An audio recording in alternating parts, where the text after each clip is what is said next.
புரட்சி தலைவர் எம்ஜிஆர் அவர்கள் இருக்கும் போது நம்ம எப்படி வாழ்ந்தோம், புரட்சி தலைவி அம்மா இருந்தப்ப நம்ம எப்படி வாழ்ந்தோம், எத்தனை வருஷம், ஒரே ஒரு 5 வருஷம், ஒரு 45 வருஷத்துல 1 லட்சம் ரூபாய் கடன் இருந்தா இந்த 5 வருஷத்துல மட்டும் 2 லட்சம் ரூபாய் கடனை ஏற்கிறாங்கன்னா நம்ம எப்படி நல்லா இருக்க முடியும்?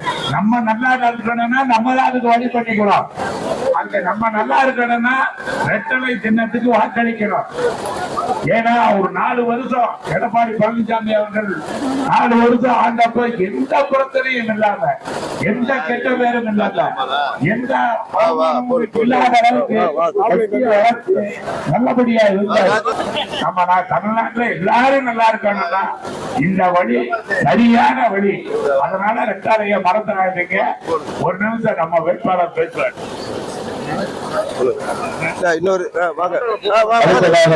நாம் ஆவலுடன் எதிர்பார்த்துக் கொண்டிருக்கும் நம்முடைய கழகத்தின் வெற்றி வேட்பாளரும் அண்ணன் ராஜன் செல்லப்பா அவர்கள் இப்பொழுது இரட்டை சின்னத்திலே வாக்கு சேரித்து உங்களுடைய சிறப்புரையாற்றுவார்கள்.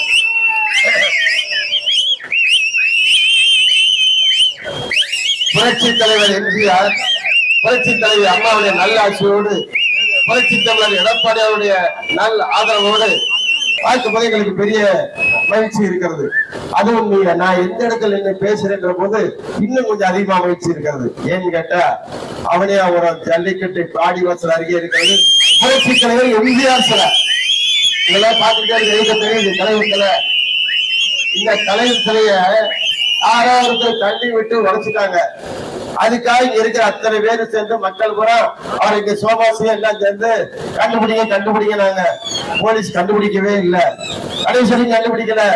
இறுதியில எல்லாரும் போராட்டம் நடத்தி பஸ் மறியல் பண்ணோம். என் மீது பிரமாண பத்திரத்துல அஃபிடவிட்ன்றோமே, அதுல குறிக்கப்பட்டிருக்கிற ஒரே வழக்கு என்ன தெரியுமா? அவருடைய ஒரு எம்ஜிஆர் சிலைக்காக போராட்டம் நடத்திய வழக்கு மட்டும்தான் என் மீது இருக்கு.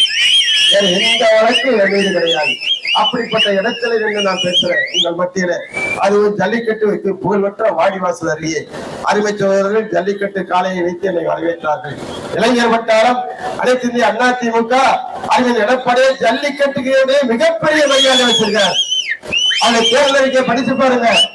ஜல்லிக்கட்டு கோயில்களுக்கு உதவித்தொகை வழங்குவது சென்று எல்லா வகையான உதவிகளும் ஜல்லிக்கட்டுக்கு முக்கியத்துவம் கொடுத்து, 2வது அடிக்கடி சொல்றமே, இந்த ஆன்லைன் சிஸ்டத்தை ஒழிச்சேட்டிடுவோம், கிராம மக்கள் விரும்புகிற நல்ல சட்டத்தை கொண்டு வருவோம்னு அறிஞர் எடப்பாடியார் சொன்ன காரணத்தால உங்க மத்தியில நாங்க ரெட்டலை சந்திக்கு ஓட்டி இருக்கிறோம்.